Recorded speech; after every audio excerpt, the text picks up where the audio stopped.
Good morning and welcome back to Kiddie Korner. My name is Miss Mallory. I'm here at Memorial Baptist Church, and I just want to say welcome back.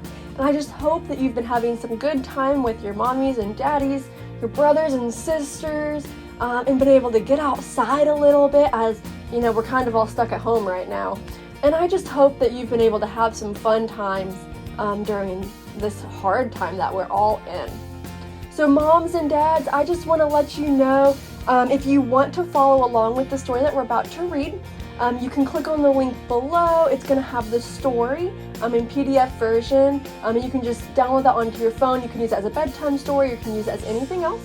And also feel free to like our YouTube video, like our YouTube channel, like our MKids page on Facebook as well. As far as crafts that we're doing, I want to let you know I have some Rice Krispie treats that I've actually already made, but we're going to be doing a craft, or an experiment rather, with Rice Krispies and with marshmallow, okay? So we're going to explain that later. And then we'll also do a craft, so we're kind of doing two things today. You'll need some paper, any color will do. This is going to be your child's snake. Yes, we're making a snake today. And then you'll also need maybe some brown or black, maybe some gray. And this is going to be your staff. So we're going to make a snake and a staff. You'll want some markers to use. Any color will do. You'll need a glue stick. It's going to be easier. Any glue will do. And then you'll also need a pair of scissors as we're going to be cutting out our staff and our snake. Alright, so that's all that we're going to need today, and I want to go back to the kiddos, and let's just start our time with some prayer, okay, boys and girls? So I want you to fold your hands, bow your heads, close your eyes, take a deep breath. Lord, I just want to say thank you. I just want to say thank you for allowing us to meet like this online. Thank you that we were able to spend time last weekend just celebrating the death of your son and his resurrection, and now it is by your grace that we are saved. Lord, I pray that each of these kids will grow to know you, that they would grow and desire to know you so closely. Lord, I also pray that at this time that you would calm the spirits of these children, calm these children's hearts. That they would be able to focus on our new story, and that they might be able to remember our old stories that we're going to bring up, and that we'll have some good times this morning. We love you, Jesus. Amen. All right, so boys and girls, so last week we talked about Jesus, and he came, he died on the cross to save our sins, and now it's by grace that we're saved, and we can live with him forever and ever. So boys and girls, I wanted to connect again, as I know that we haven't talked about Moses in 2 whole weeks. So let's review a little bit, because some people maybe have forgotten. Maybe some people didn't get to see all the videos, so let's give them a quick refresher, okay? So boys and girls, the first story that we've done online, who can tell me, what was this story? Right, Savannah. Did everybody hear Savannah? It was a little quiet. Did everybody hear Savannah? No? Well, let me tell you. So she said this story was about Moses when he was a baby, and then the Israelites, they became slaves to the Egyptians, and then Pharaoh ordered all the boy babies to be killed. And so then there was one mommy who wanted to save her baby. There's probably a lot of mommies, but there was one mommy who decided to save her baby. And with that, she decided to put him in a basket, put him in the Nile River, and then actually Pharaoh's daughter found him, and eventually Moses, the baby, he got to be taken care of by his mommy. And then we talked about the next story. So the next story, it was called Moses Escapes to Midian. Okay, so who can tell me what this story was about? Right, Ellie. So this story, it was about Moses. Again, we're still talking about Moses, but he was a lot older now, and he saw the Hebrews, they were doing hard work, and he was the prince of Egypt. So the Hebrews were doing the hard work because they were now slaves. But then Moses saw one of the slaves being beaten, and so then he actually killed that man, and then he ran away to Midian. In Midian, he met up and saw 7 daughters who were trying to water their flock, so he helped them. And then he went to their house where he met Jethro, which is their dad. And then later, Moses married Zipporah, and Zipporah and Moses had a baby named Gershon. And then we found out that Moses was going to be able to be used by God for great things, but that's where it left off, and then we don't know what happened. But then there was a new story. Pepper, how'd you know? How'd you know that I was already going to ask that question? She kind of jumped the gun on that one. So Pepper just told me that this story was about Moses and the burning bush. He saw this burning bush, and then he heard the Lord speaking from the bush, and the Lord told Moses to take off his shoes because he was on holy ground. And then the Lord had told Moses that he was going to use him, but then Moses was scared because he had stage fright, right? He was scared. And then the Lord said, I'm going to be with you, and so will Aaron, your brother. So he kind of helped Moses know that he was going to be with him no matter what. And Moses was going to help God by leading the people out of slavery. Whoa. So we have a new story today, okay? So this story, it is story number 24. We've gone through a lot of stories this time. So this is Moses goes to Pharaoh. Do you think Moses might have been a little bit scared? I think so too. After Moses' encounter with the burning bush, he took his wife Zipporah along with his sons and left the land of Midian. Now the Lord had spoken to Moses' brother, Aaron, saying, Go out into the wilderness and meet with Moses. When Aaron arrived, he and Moses greeted each other warmly. Moses showed Aaron all the miraculous signs God had given for him to do. Moses and Aaron returned to Egypt and gathered all the Israelite elders. Aaron told them everything that the Lord had spoken to Moses. Moses showed them the miraculous signs that God had given to him. After this, the people believed, and they knelt down and began to worship God, because they knew for certain that he had seen their misery, and he was concerned about them. After speaking with Israel's elders, Moses and Aaron went to Pharaoh and said, The Lord, the God of Israel, has spoken, saying, Let my people go, so that they may worship me in the wilderness. But Pharaoh answered, Who is the Lord, and why should I obey him? I don't know your God, so I will not let the Israelites go. Then Pharaoh became upset. He looked at Moses and Aaron and said, Why are you trying to keep your people from doing their work? I know what's going on. They have become lazy. So Pharaoh met up with his slave drivers and said, Up until now, you have been giving the Israelites straw to make bricks. This is going to be our straw today, boys and girls. But from now on, you will no longer give it to them. The Israelites will have to go collect their own straw. And I expect that same amount of bricks as before. You must make them work harder so that they will not listen to Moses and Aaron's lies. When they heard Pharaoh's decree, the Israelites scattered throughout the land searching for straw.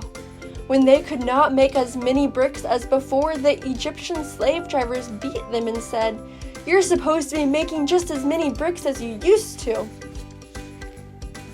It was a lot harder to make bricks with just the mud. Then some of the Israelites went to Pharaoh to plead their case, but he would not listen to them. As they were leaving Pharaoh's court, they saw Moses and Aaron. I hope God judges you, they said. You have gotten us in so much trouble with Pharaoh and his officials. This extra work is probably going to kill us. After he heard this, Moses was very upset and prayed to God, Lord, why have you brought so much trouble on your people? And why did you send me to do this? Ever since I went to Pharaoh, it's been nothing but misery for your people. And you haven't even begun to rescue them. But the Lord replied to Moses, saying, Now you will see what I will do to Pharaoh. He will feel my strong hand against him. I will make it so bad for him that he will force the Israelites to leave the land of Egypt. And don't forget my promise. I will bring the Israelites into a great land, the land I promised your ancestors Abraham, Isaac, and Jacob." Moses went back to the Israelite leaders and told them what the Lord had said, but they wouldn't listen because they were so discouraged with how hard their labor had become. Still, God told Moses to go back to Pharaoh and tell him to let the Israelites go. Moses told God, "If the Israelites won't listen to me, then how will Pharaoh listen to me, especially since I'm a poor speaker?" But God answered Moses, "See, I have made you like God to Pharaoh, and Aaron will be your prophet. He will speak for you. Nevertheless, I want you to know that I have hardened Pharaoh's heart, and he will not let you go. I will stretch out my hand and judge Egypt with many disasters." So Moses and Aaron went to Pharaoh as the Lord commanded them. At this time, Moses was 80 years old, and his brother Aaron was 83.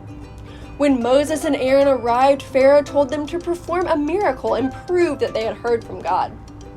So Aaron threw his staff on the ground, and it became a snake. However, the magicians of Egypt also did the same thing, using their secret arts. Each one threw down his staff, and it became a snake also. But Aaron's snake was much more powerful than the others. It swallowed up the other snakes right before their very eyes. Nevertheless, Pharaoh's heart was hardened. He did not listen to them, just as the Lord said he would. Man, Pharaoh's not listening to Moses yet. So boys and girls, we're going to finish with a prayer, okay? Can everybody fold your hands, bow your heads, close your eyes? Wait a minute. I think, Pepper, will you come up here? Will you pray for us today? Come on up here. All right, so everybody fold your hands, bow your heads, close your eyes, take a deep breath. God, we thank you for everyone you made. We thank you for that you made everyone for, and we thank you for Jesus died on the cross for our sins. In Jesus' name, amen. Amen. Thank you so much for joining us, Pepper, and for praying for us today. Thank you. You know what? Do you want to have a competition? Sure. Okay, so you see how we made these bricks down here? I'm going to come down to you. See these bricks? Did the Israelites have straw? They didn't. Pharaoh took away the straw that they were given, huh? They had to go find their own straw. So you think it was really easy for them to make the bricks anymore? So this one, we have our pretend straw, which is, what is it? It's Rice Krispies, isn't it? Uh-huh. So we're going to get our Rice Krispies. So you get yours. I'll hold mine. I have marshmallow here because that's how we make Rice Krispies, right? Yours first, and I'll pour mine on top of yours. So you're going to pour yours right here, okay? And I'm going to pour mine here. Can you go first? I'll go first, just like this. And so what I'm going to do is I'm going to try to make a brick out of my marshmallow, okay? Think I can do it? Let's see. It's not working too well. Will you put some of your straw on there? Maybe a little bit more. Give me a whole bunch. All right. Do you want to try to make the brick? Or do you want me to try to make it? You want me to try to make it? All right, let's see. All right. So it looks like, kind of looks like a brick, right? Yeah. So the cool thing about this, boys and girls, is that whenever you're at home using your Rice Krispies and you're making Rice Krispies with mom or dad, you actually get to eat some. So Pepper, do you want to try one? Take one bite.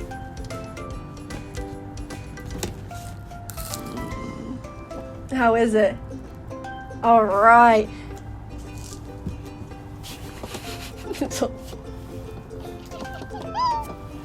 a little hard, huh?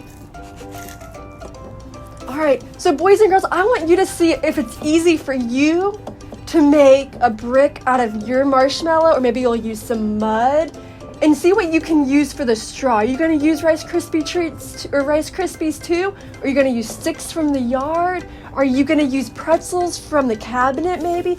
I don't know what you might find, but I want you to try to practice that at home, okay? And so the other thing that we have today, we're going to scoot over this way just a little bit, is we're going to make our staff. We're going to make our staff into a snake. Because what happened in the story?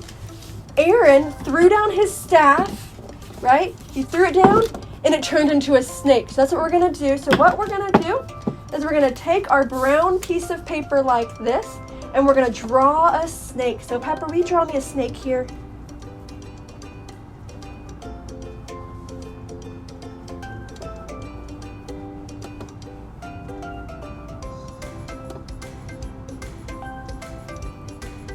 And then once you finish that, we're going to pretend that we've cut, good job. We're going to pretend that we've already cut the snake out, okay? So I'm going to hand you the snake, because we already have that, or the staff, excuse me. We're going to hand that to you, because you've now made your staff. And then we're going to trace our staff onto our snake color. So we have purple here. So Pepper, will you trace our staff? Good job.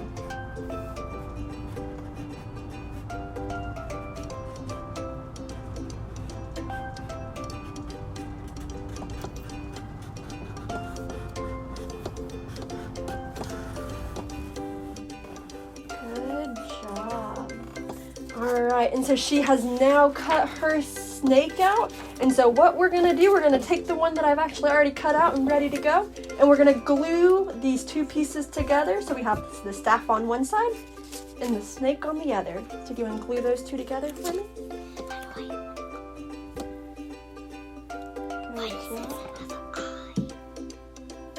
Alright, there you go. So I'll put those together. And so now we have a staff on one end and a snake on the other end. That's right. And so boys and girls, I've already colored on my snake, but I want you to color your snake too, okay? So boys and girls, thank you so much for joining us today. I'm so glad you were able to come back, and I can't wait to see you next week. Next week we're going to start talking about the plagues, okay? So remember how in the story, the Lord said that there was going to be disasters in the land. That's those plagues that we're about to talk about. So I can't wait to see you next week, and I hope you have a great time. I hope the weather is nice for you guys all, and we'll see you next time. All right, say bye. Bye. Bye.